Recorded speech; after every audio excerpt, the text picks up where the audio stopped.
Aloha, I'm Ed Case, and as we tape this, we're taping it from Richardson's, which is where I was born and raised, right here in Hilo. I have, of course, had the great privilege of representing the Big Island and Hawaii in the United States Congress from 2002 to 2007, and previously representing Hawaii in the state legislature from 1994 to 2002. I've had a very, very full life, very full career in both the private and the public sectors, and of course, am asking to be your next United States Senator. You know, sometimes we get so wrapped up in all of the issues in Washington and the agendas and what we're doing in our campaigns that we kind of forget who the person is behind all of that. And I've had a very full public life, but also I have my roots, just like everybody else does. And I think roots are part of who a person is, obviously. How I was born, how I was raised, where I come from makes a difference in who I am. And this is who I am because this is where I grew up. I wanted to just spend a little bit of time in this particular show to tell you about myself and tell you a little bit about who I am and where I came from. And this is a good place to do it from. Let me start a couple of generations back because that's where my story in Hawaii starts. My great-grandparents moved to Hawaii from Kansas in the 1800s. They got to Honolulu in 1896 and they spent a couple of years in Honolulu, and then from Honolulu they went to Maui. They moved to Maui in 1902 and lived there for a couple of decades throughout their entire lives. My great-grandfather was a judge on Maui, and they both contributed very much to the community there. So when we're over on Maui, people still remember Judge Case and his wife, and of course the work that they did there on Maui. My grandfather grew up on Maui and then went away to college and then to the First World War and came home. And when he got home, he decided he wanted to raise his children on the neighbor islands, just as my great-grandparents had done. He moved to Kauai. He got to Kauai in about 1918, and he spent the entire rest of his life on Kauai working at the Grove Farm, one of the sugar plantations on Kauai. And he and his grandmother raised my father and their other children right there in Lihue. And so my father, Jim Case, who just celebrated his 92nd birthday, I was born and raised on the neighbor islands as well, and had that kind of upbringing that comes from living in a more rural part of our Hawaii. My father went away, as did his father, to college and came back and after the Second World War, and he also spent a couple of years in Honolulu. He had gone to law school. He had married my mother, who was originally from Missouri. And they came back to Hawaii in the late 1940s, and they spent a couple of years on Oahu. And then my father, like his father before him, decided that really he wanted to live on the neighbor islands and raise his family on the neighbor islands. And there was an opening with a small firm right here in Hilo, a firm called Carl Smith & Carl Smith, which actually was the oldest and still is the oldest law firm in all of Hawaii. It was put together in about the 1860s or the 1870s. And it had been operating for some time right here in Hilo, but it was only a Hilo firm at the time. And they brought him on. He was the third lawyer in the firm, and he came to Hilo in 1951. And he started working as a very junior associate for the Carl Smith firm. And he and my mother first lived at 4 Miles. That was the very first place that they lived when they were right here in Hilo. And I was born in 1952 right here in Hilo when they were living at 4 Miles. I was born on the old Hilo Hospital, the old Hilo Hospital up by Rainbow Falls. I think it's a prosecutor's office now. And one time I went to visit the prosecutor over there, and I went into the prosecutor's office and I said, I think this was where I was born. So the building has been around, been through a couple of incarnations since there. So I grew up right there at 4 Miles. I learned to swim right at 4 Miles, started going out into the outdoors with my parents all of the time.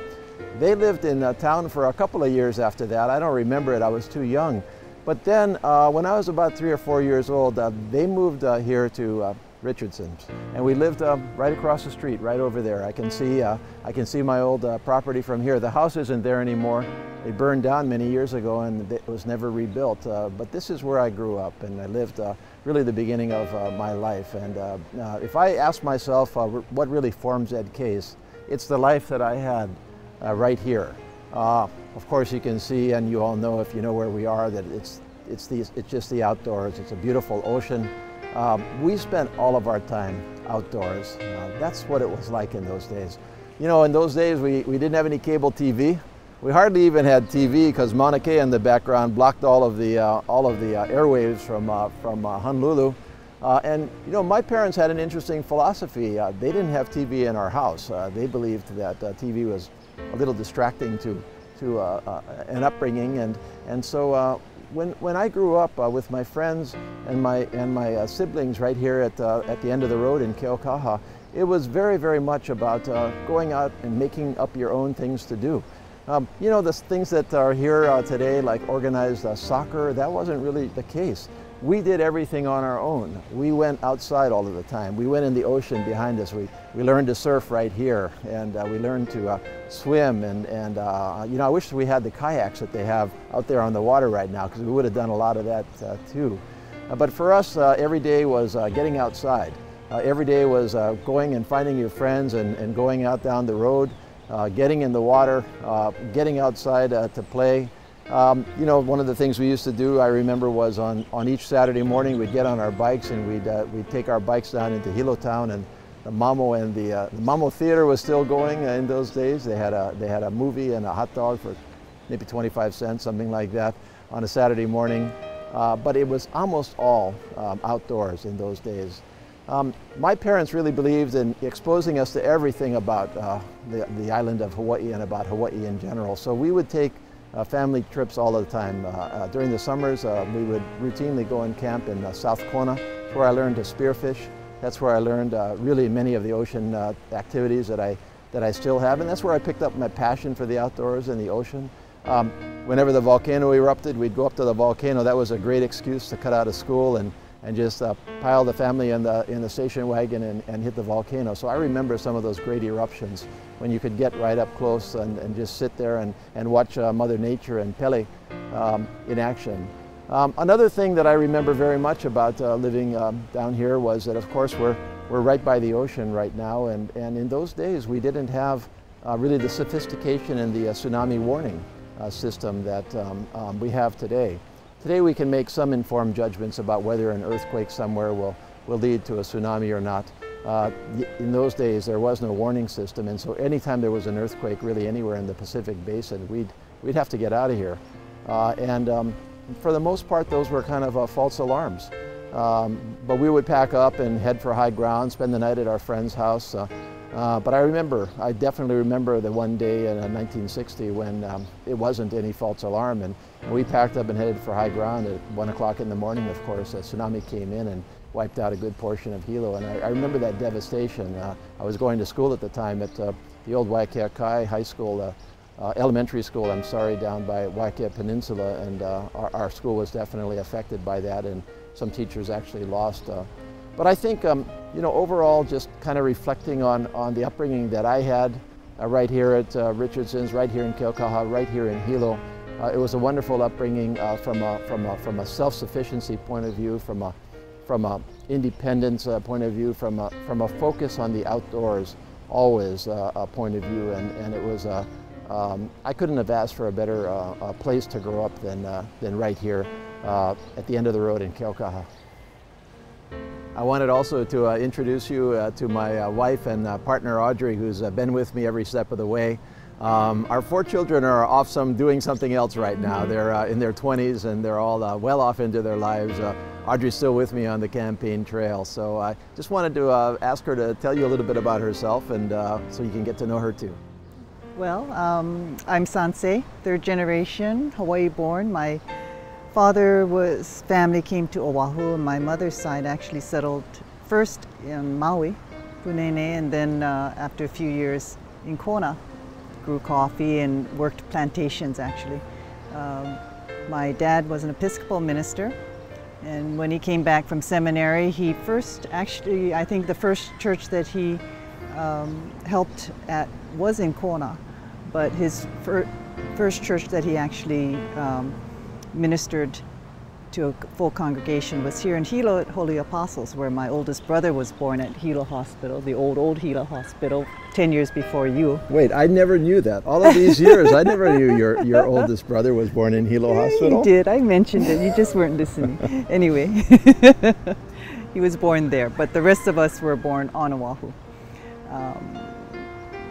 My mother was a nurse, an RN, and she when she came back from nursing school, she did practice at, she was a nurse at Kona Hospital, where my cousin's daughter is actually a nurse right now. So we have a long history in Kona. My family's still there. The whole Hirata side is still there. Many of the old timers would know my Uncle Peter, who was the principal at Holualoa, I think, yeah, on that side. But yeah. And so where did we meet? You might as well just tell everybody that, right? Well, my dad was one of the few Japanese-speaking Episcopal ministers, so we traveled a little bit. We were first here and then Oahu, and we spent a little time in San Francisco. And when I was about 11, he was older. I was born, I was the last in line. I was born a little late in his life. So by the time he was looking at the end of his career, he decided he wanted to come home, and he got the position at St. James Episcopal Church in Kamuela, which everybody from the Big Island knows is right across from the baseball field, right in Kamuela. And that's where we met, because... well, we didn't meet at the baseball field. No, we didn't meet at the baseball field. We met in 7th grade, yeah. At Hawaii Prep. Yeah, never did I realize it would be life-changing, but yeah.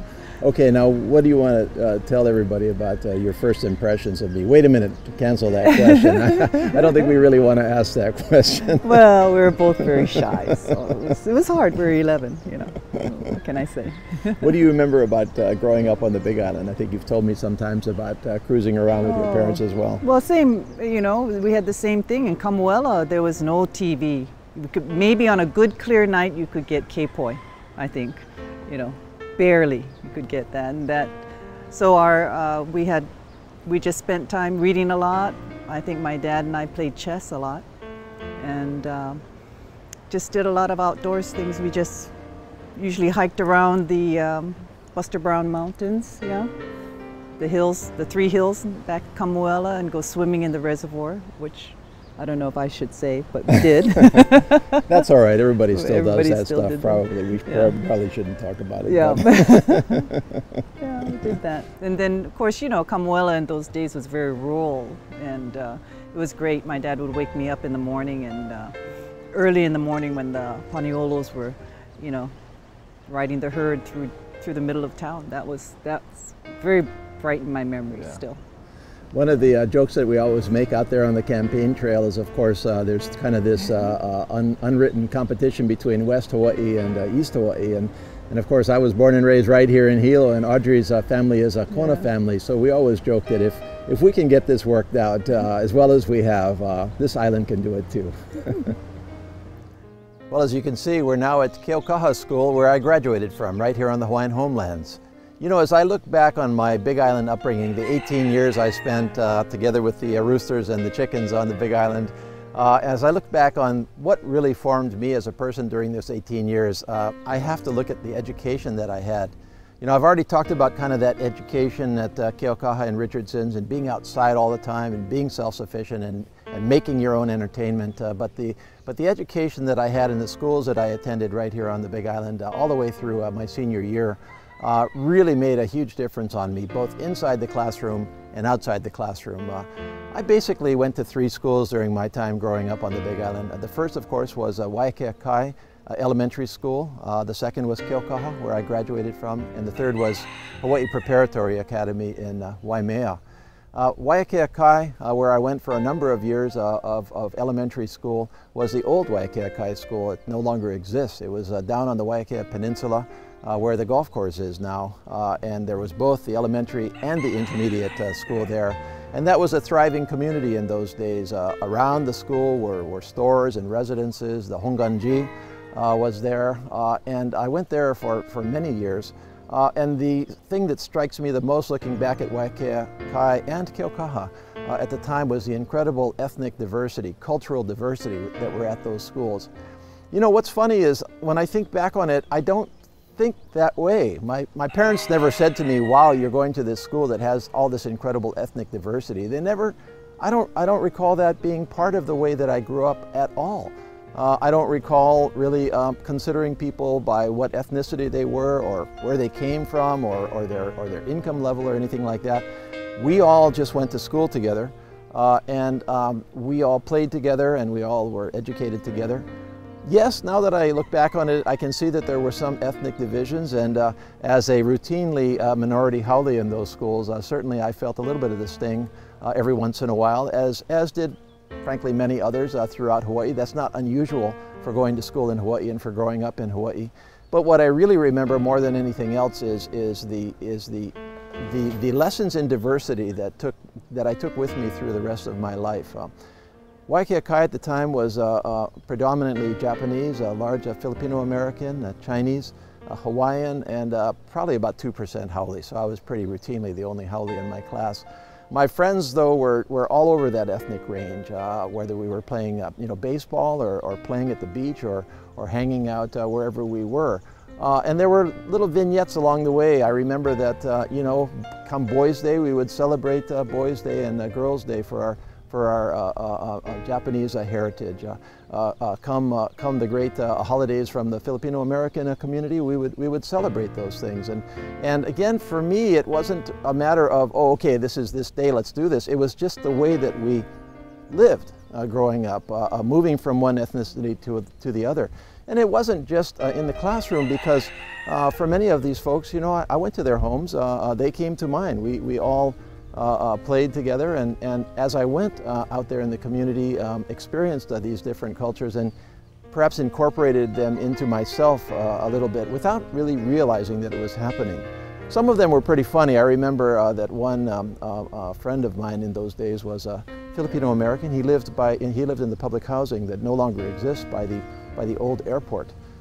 And he had he was clearly somebody that was not growing up, with significant income. I'm sure they were on some kind of an assistance, but they had a rich family life. They were so open and welcoming to me. And I remember one time his dad said, "Okay, we're going to go somewhere today. Now, you promise me you won't tell your parents where we're going to go." And I said, "Oh, I promise." And so we went way up in the mountains behind Hilo, somewhere up in the sticks, and of course there was a good chicken fight going on. So that was my introduction to that part of the culture, and I never did tell my parents. So when they're watching this show, this is the first time they know that's what I was doing with that family.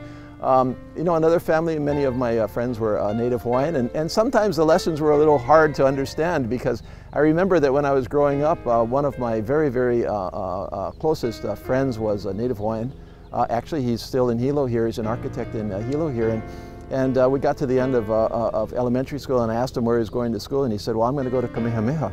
And I went, "Oh, well, that's where I want to go." So I went home that night and I said to my parents, "I've decided what I want to do after elementary school." And they said, "What's that?" I said, "I'd like to go board at Kamehameha." And they said, "Well, you can't go to Kamehameha." And I said, "Why not?" And they said, "Well, you're not Hawaiian." And I didn't know what to make of that at the time. Today I'm fine with it, but those are just kind of the things that you grow up with. Here at Keaukaha, I was the only haole in the class, and this was 95% Native Hawaiian. Of course, we're in the Hawaiian homesteads. And that was really a time when the Native Hawaiian culture was really being subdued among Native Hawaiians. They weren't being encouraged to come forward and relish that culture. It was more a time when, yeah, you were Native Hawaiian, and we would teach the Hawaiian language and the Hawaiian culture, but not live it. And of course, here at Keaukaha today, not only with the school itself, but with the immersion school next door, they're living this again, and I support that. And I believe that came out of the years that I spent right here at Keaukaha, not so much being taught about the culture and what it meant to be Native Hawaiian, but understanding it from living it with people that were actually living it in the community around this school. Hawaii Prep was a different education, of course. A private education versus a public education, although I don't remember there being any real, fundamental difference in terms of the quality of the education I was getting. The community was much different. Waimea in the 60s, when Audrey and I went to HPA, was not Waimea of today. It was ranch. It was very, very few people. the Mauna Kea Hotel was just started. There was no road along the Kona coast. That was wilderness. And that community was even more removed from civilization, if I can put it that way, than Hilo. Of course, we had our own civilization and relished it. But I think that at HPA in the 60s, as we went there, I was one of only 16 people in my 7th grade class. Very small community. The trees that were growing up around HPA today were planted by us. That was just like going to school on the side of a hill with the wind sweeping over it, the makani, as they call it, the kamakani. That's where Hawaii's HPA's nickname comes from. And that was a pure exercise in self-sufficiency and independence. And you know, although there was some TV here in Hilo, there was no TV in Waimea. While there was, you know, access to things in Hilo, like, you know, movies and the rest of it, there was hardly any of that at HPA. And I think that those years that I spent as a boarder at HPA molded me in a way that, again, I didn't appreciate until later on. The ability to act independently, to think independently, to sit back and try to view the world in a perspective that will allow you to make good decisions. And I think also, as did happen to me right here in Hilo growing up, a real appreciation of the environment, of the outdoors, really of the essence of Hawaii. Because when I look at my education, that really was about the essence of Hawaii, the cultures of Hawaii, the multi-ethnic culture of Hawaii, the communities of Hawaii, the spirituality of Hawaii, if I can put it that way. These are all things that came to me in my education growing up. Well, in this very brief time with you, I've tried to give you some sense of not just Ed Case, the politician, not just Ed Case, your former congressman, not just Ed Case, the person that wants to be your United States Senator, and really the things that I believe we need to do for our country, but more who I am as a person, what drives me, where did I come from, and why do I believe some of the things that I believe, and why do I care about some of the things I care about. And as I look back on my childhood now, I see a couple of things. And Audrey and I have had the benefit of having pretty much the same kind of upbringing, perhaps from a different place, but we also both had the same kinds of upbringing, the same kinds of roots. Right here in Hawaii, of course, overall, we're generations deep. Right here on the Big Island, a couple of generations deep as well. Her roots in West Hawaii and mine in East Hawaii. We've had that same upbringing in terms of independence, of self-sufficiency, of focusing on the outdoors, of enjoying activities that are outside and around our communities. We've had the benefit of great families that have brought us into communities and exposed us to things that really many other people have never been able to experience. And I think that we have also, of course, in the raising of our children, tried to pass those values along to them as well. Sometimes people on the mainland ask me, well, what was my upbringing really like? And I say, you know, in many ways, being born and raised in Hilo was like being born and raised in small town America, but Hawaii. Small town America because the sense of community was strong, the sense of ohana, of course, as we call it here, the sense of really taking care of each other, of being part of a larger goal, a larger community, but also being a contributing part of that community. My parents contributed to this community throughout their upbringing in time in Hilo in so many different ways, from helping children with disabilities to helping people in need and throughout the communities. And I remember they passed that down to us. And you know, all of these things are true of small town America, whether you're in California or Idaho or anywhere else. Of course, what makes this different is it was Hawaii, and it was neighbor island Hawaii, and it was Hilo. And as I've tried to share with you, that was partly about being outdoors all of the time, experiencing and growing up in the rich environment that we have. But it was partly about true multiculturalism, a multi-ethnic life that I really didn't even think about when I was growing up. But the more I grow older, the more I reflect that it was so unusual, the kind of life that I grew up with and the values that they really brought into me in terms of understanding different people, of tolerating differences, of being all one community, regardless of ethnicity, regardless of income level, regardless of anything else.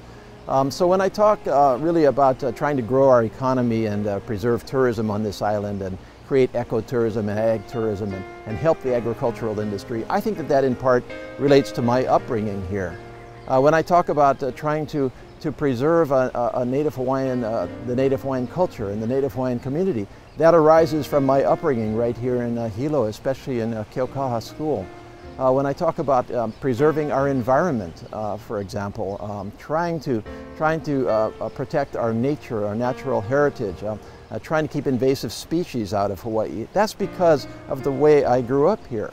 And I look back on all of that, and I can see now, later on in my life, that in so many different ways that I didn't really appreciate at the time, that beginning 18 years of my life, the 12 years right here in Hilo and the 6 years in Waimea, really formed me as a person and really drive me to this day, not only in how I want government to respond to all of us, but also what I want and believe government needs to do. So thanks for sharing a little bit of time with me and Audrey today.